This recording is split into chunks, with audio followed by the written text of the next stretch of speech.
Olga. Uh, okay. Everybody?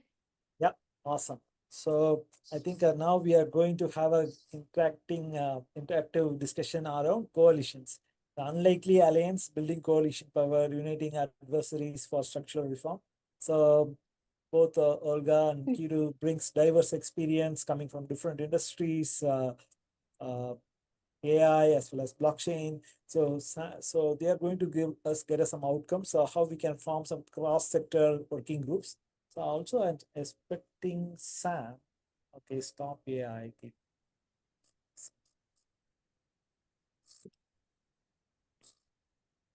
Sam can.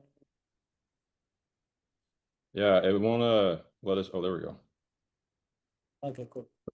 Have Sam and his colleague. I'll let both of them introduce. Okay, I'll introduce all three of them. Kiru, start with Kiru. Keeru Chikuri, she's an AI ethics researcher building responsible AI systems. Olga Walks, she's building a stealth company in AI fintech.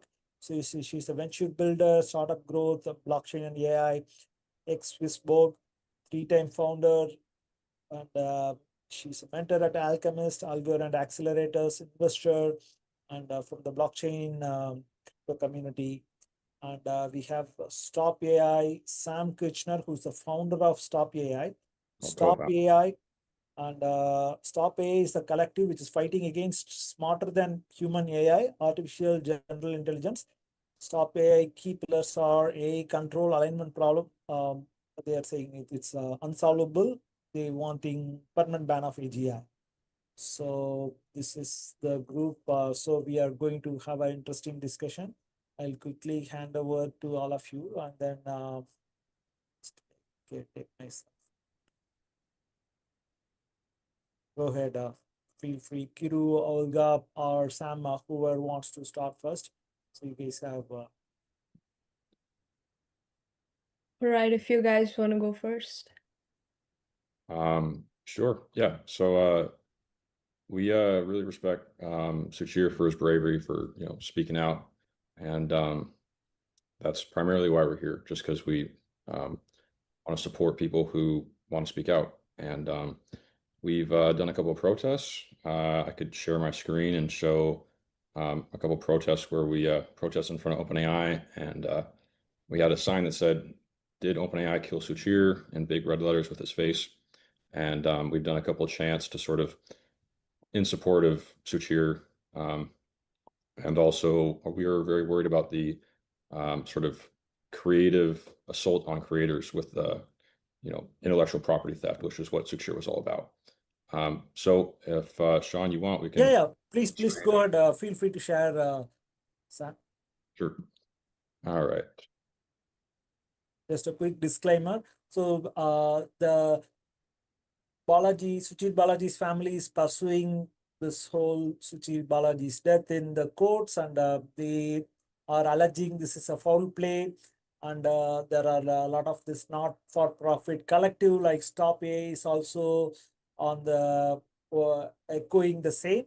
And certainly they are also protesting. They are going to share. This is certainly kind of all their independent views, perspectives. This may not be the same view of the rest of the speakers of this summit, but yeah, go ahead. Yeah. All right. Keeru Balaji, OpenAI whistleblower, was just found dead. Does that sound suspicious to you? Yes!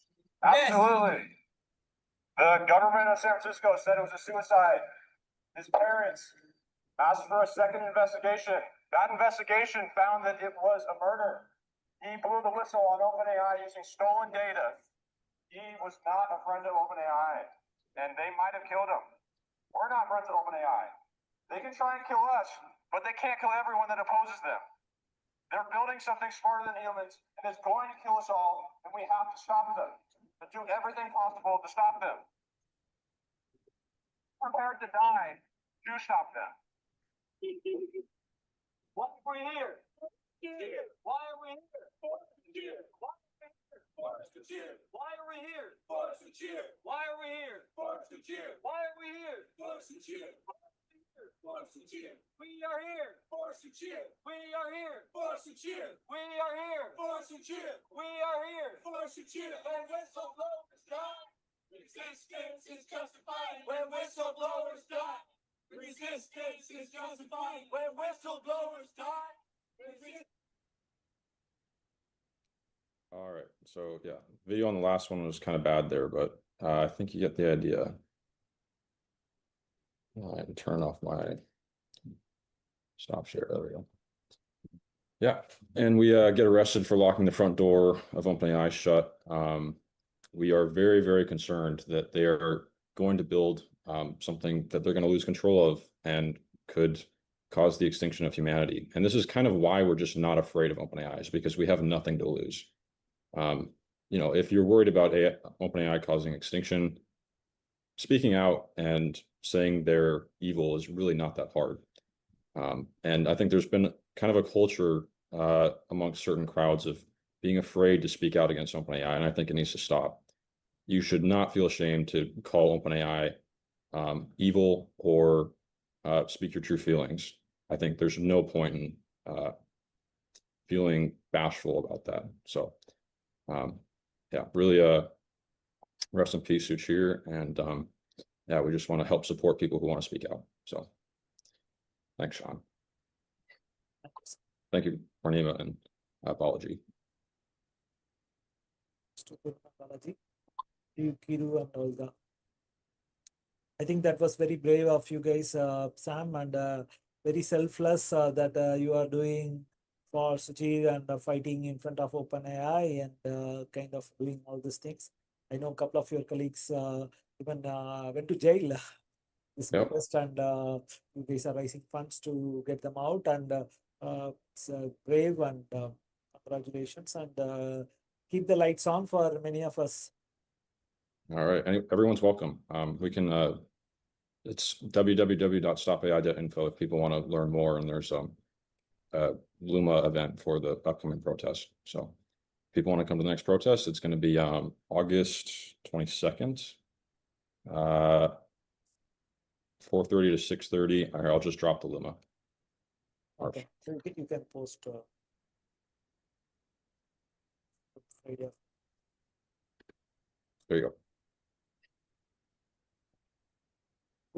Go ahead, Keeru and Olga, so you guys can talk. So how there can be coalitions, and maybe you guys can also introduce yourself and then basically hear your context.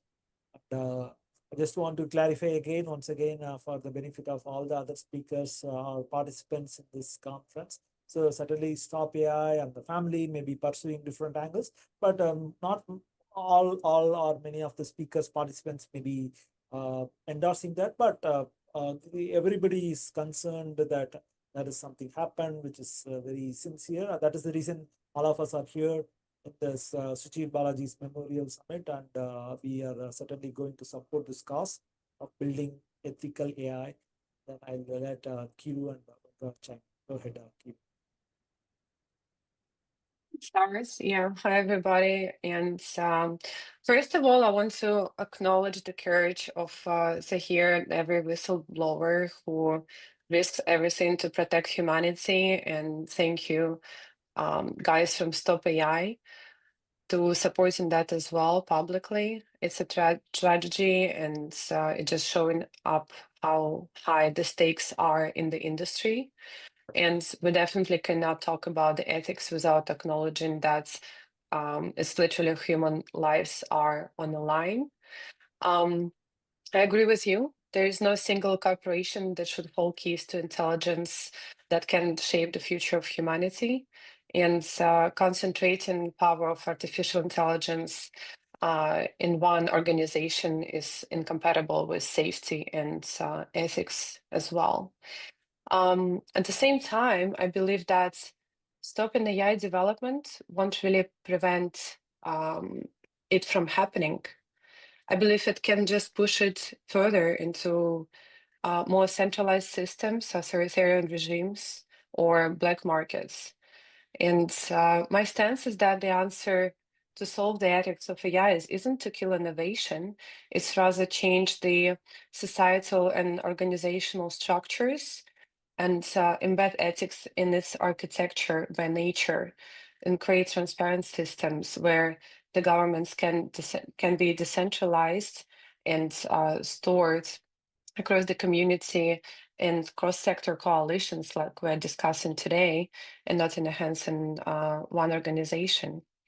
So my background is in creating blockchain governance and decentralized ecosystems where all developers, investors, organizations, corporations, nonprofit organizations, community members that have conflicting priorities can coexist.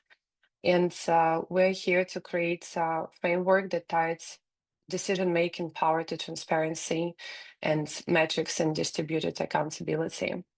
I do believe that it's possible to shift the dynamic from competition to co-creation and create a system that works for everyone.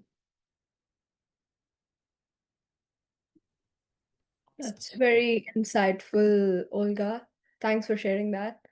And what I feel is from what we have heard from like the powerful insights today about how artificial intelligence is the most powerful force that our generation has ever touched.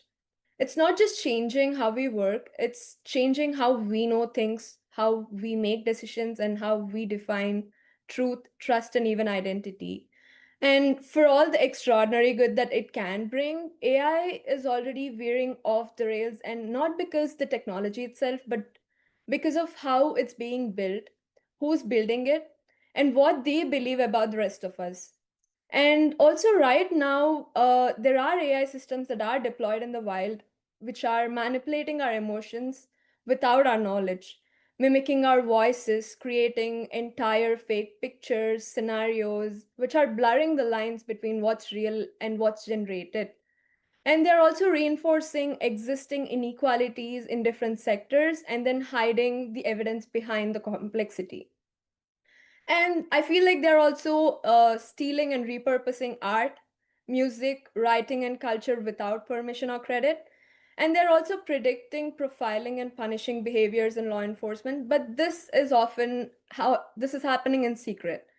And the worst part about all this is that these systems are already failing. They make mistakes every single day. They spread falsehoods. They deepen divisions, and they are being used in oppressive regimes to silence the dissent and monitor our thoughts. So, all this is happening while companies are moving fast, they are breaking things, and they ask for forgiveness like later or if they ever do it. And I feel behind this acceleration lies a cult like mindset that values speed over safety, capability over conscience, and inside these inner circles of AI development, raising concerns makes you a threat and not a leader. And the power is consolidating where accountability is evaporating. And their goal is not to liberate humanity, it's to control it and to build systems that predict, influence, and eventually surpass human judgment without permission or transparency. So, if we continue down this path, we are heading towards a future where truth is negotiable and reality is programmable. A world where jobs are erased and not replaced, and our children will grow up trusting machines more than people. The creativity will be extracted and it won't be expressed. Surveillance will be normalized and dissent is criminalized.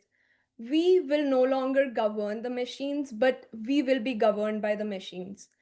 And I feel like this is the moment before AI systems become too complex to audit, too entrenched to regulate, and too essential to challenge.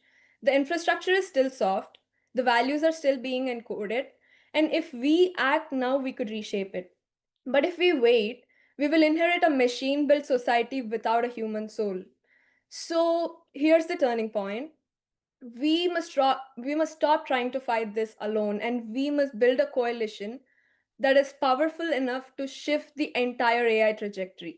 Not a think tank, not a checklist, or not another toothless review board, but a global alliance of advisories of people who don't always agree but understand the stakes, which includes researchers and developers who will walk away from unethical projects, whistleblowers who risk their careers to tell the truth, artists and writers whose work must be respected and not mined, policymakers who must write enforceable laws rooted in human rights, journalists who will expose the hidden harms and disinformation, educators who must teach media literacy and digital ethics, communities impacted by AI, and unions and workers who must have a say in how this automation unfolds. And this coalition, I believe, must do more than advocate.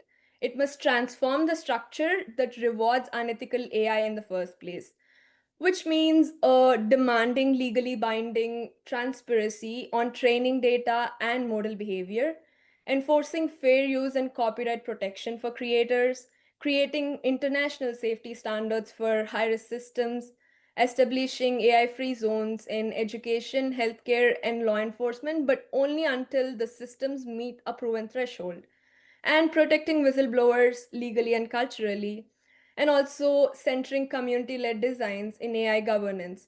So, this structural reform requires leverage, it requires legitimacy and pressure. So, I believe that this coalition will bring it by uniting boundaries like academic, artistic, political, and geographic.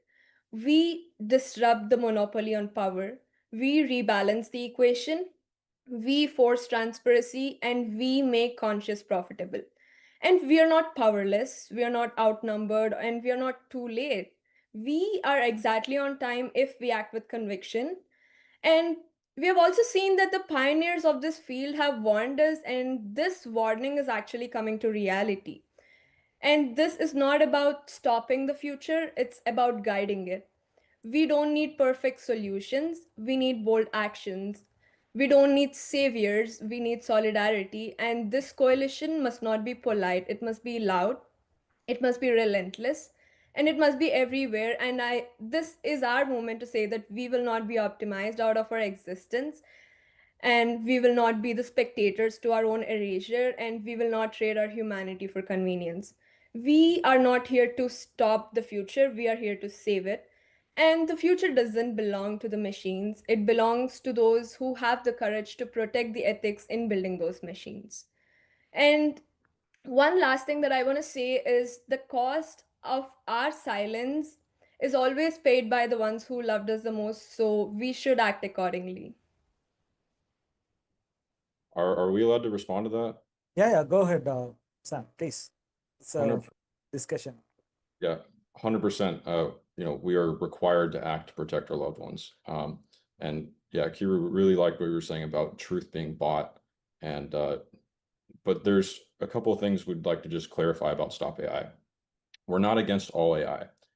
There's a distinction to be made between narrow AI that's just good at one thing and artificial general intelligence and artificial superintelligence. We are demanding that governments permanently ban artificial general intelligence and artificial superintelligence because you cannot do an experiment before building it that shows it's going to stay safe forever. And therefore, you should never build it. You can, however, use narrow AI, in our opinion, to go alleviate climate change and cure cancer. And then the notion that, you just can't stop this is not true. There's a study by a woman named Erica Chenoweth. She's a Harvard professor, and she looked at violent and nonviolent revolutions over the past 100 years. And she found that if you can engage only 3.5% of a country's population in active protest, you're guaranteed to achieve any high-level political demand historically. So if we can get enough people to nonviolently revolt, you can force the US government to permanently ban artificial general intelligence and artificial superintelligence. And of the nonviolent revolutions that were successful in the Chenoweth study, over half of them were successful within a year.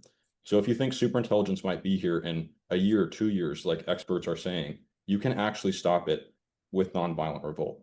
It looks like getting in the street and staying there until the economy comes to a halt.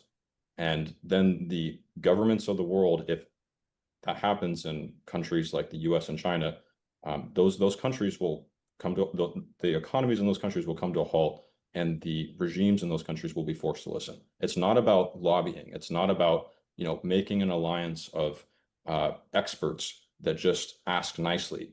It's about forcing the government to listen through economic shutdown. Yes, you're definitely right that that's what I was also talking about, and I completely agree with your point that we should be loud. And I feel like this thing is not just confined to one government or one nation.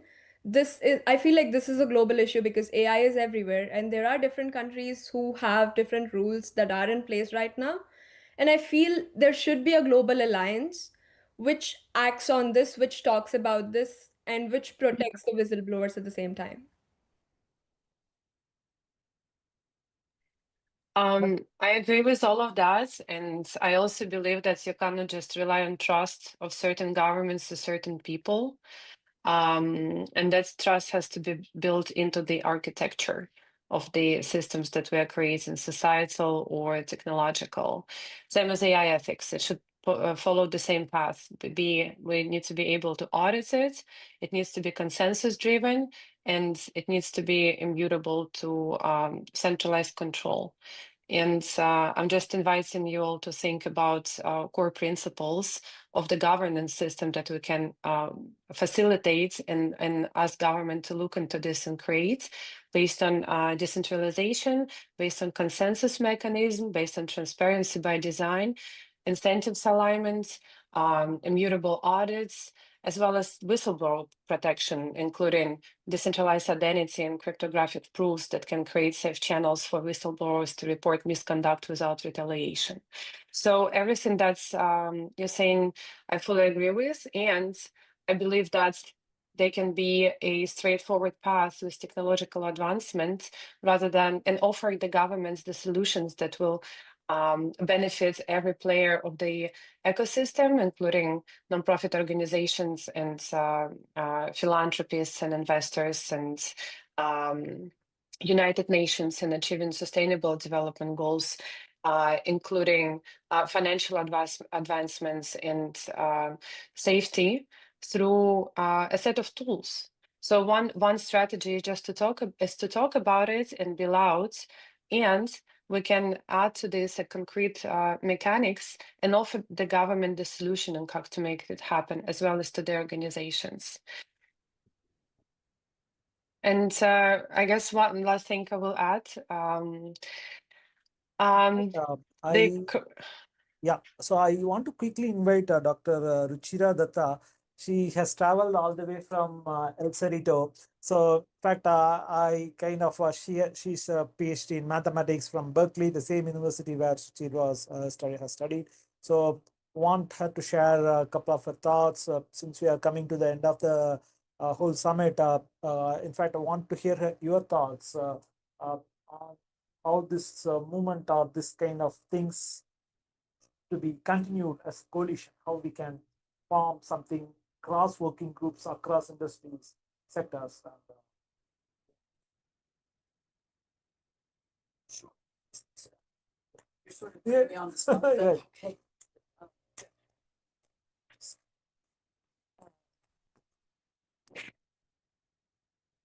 Yes, thank you. Yes, so I really appreciate all of your energy and your idealism and your vision and your courage. And I think that I want to segue with what Olga just said about providing toolkits. So I have experienced in the past that if one tells people about problems without providing a solution, then they just sort of tune you out. So I think that having this coalition, we will be able to create solutions together. So I'm really inspired by these people who have all of us who have come together already today in the summit, that this can be a seed for this coalition to come together. So actually, Olga, I think if you were you about to say that you had some concrete idea? Yes, I had concrete examples and I have an idea as well. So 5 years ago, I used to consult United Nations on blockchain integration and tracking of their NGO results. So to see how ethical they are, how they meet all the metrics required for the SDGs, and we build the entire tracking system for that. And I do believe with AI coalition it's possible to go the same route, especially as as the technology develops and it affects more and more lives. And unfortunately, I believe it's not going to get any better anytime soon unless the tools are implemented. And one of the examples of cross pollination in building coalitions is the Frontier Tower in San Francisco. It's the new building, 16-story building, where on each floor we have different technologies. It's AI, it's blockchain, it's biotech, it's robotics, it's a human flourishing floor that is related to spirituality and consciousness development as well. There's an entire floor with investors, and we often have governmental officials just visiting the building because it's built on Market Street and 6th, so it's a very distressed neighborhood of San Francisco in downtown that is getting better. I've been part of that community for a couple of months now. It's very new. And it's amazing to see how people who would normally never meet in real lives finding solutions for for the world's problems there. As an example, yesterday we got a visit from Peter Diamandis and X Prize Foundation that is providing grants for startups and basically anyone that is solving humanity biggest challenges. And I believe that AI ethics is one of them. So I just wanted to invite you all to visit the tower at some point, and we will be very open to organize a workshop among different disciplinaries and groups and make really loud statements there. So maybe you'll put in the chat the information about the town. So one thing I just wanted to mention also is that we don't want, in the process of coalition building, there's also the danger of co-option.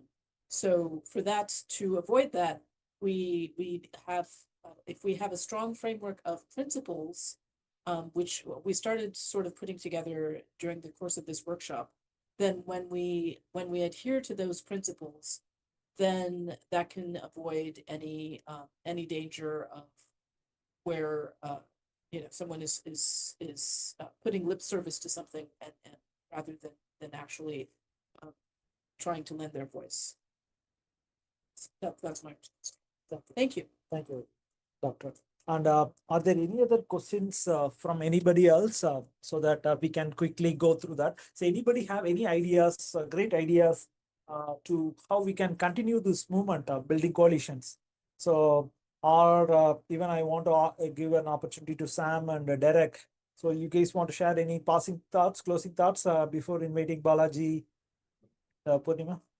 There's nothing more concrete than going to a physical protest. And that might seem like it's useless, but again, if you can get enough people to non-violently protest, you can force governments to act.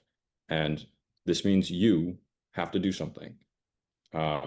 It's not just waiting for other people to do something. It's you personally have to do something. Here's our next protest in San Francisco at OpenAI's office. Please come. Your loved ones' lives are at risk. Your job is at risk. You are required to act if you are worried about this. We have very little time until superintelligence, and we are already seeing the degradation of creative rights. And I think one thing what I liked about the whole Stop AI is they're not just targeting one company, right? See, Anthropic, XAI, everybody have something at fault, or I think they have scope for improvement. I will put it this way. I think Anthropic showing a lot of seriousness towards ethical aspect of AI building. So may not be with OpenAI, but same with the XAI. There is a lot of open source belief. Same with Meta AI. So, but I think that there is a lot of scope for improvement, as Sam mentioned. I think we need to continue keep our voices loud. And I have some small experience with respect to some political pursuing of the truth. Satyagraha. I come from India, so Satyagraha is a famous technique which one of our beloved father of the nation, Mahatma Gandhi, followed. So Satyagraha is one of the powerful weapon. I have used it a couple of times in some of my not-for-profit political pursuits. So I think as Sam invited, we should try see in case if we can help Sam and any others who are part of this on the ground thing. Also, I'll try to share the information of Frontier Tower. Olga, we are very keen to see if we can conduct our next discussion so in Frontier, and we want to do this, expand this bigger, having more people come join, have a diverse set of people discussing. And I have been there in Frontier Tower. I have participated in a hackathon. So thanks a lot, Keeru and Olga, for participating in this. Looking forward to for you to stay this community and continue help us. Same with you, Sam. And I'm going to invite Balaji and Purnima on the panel now.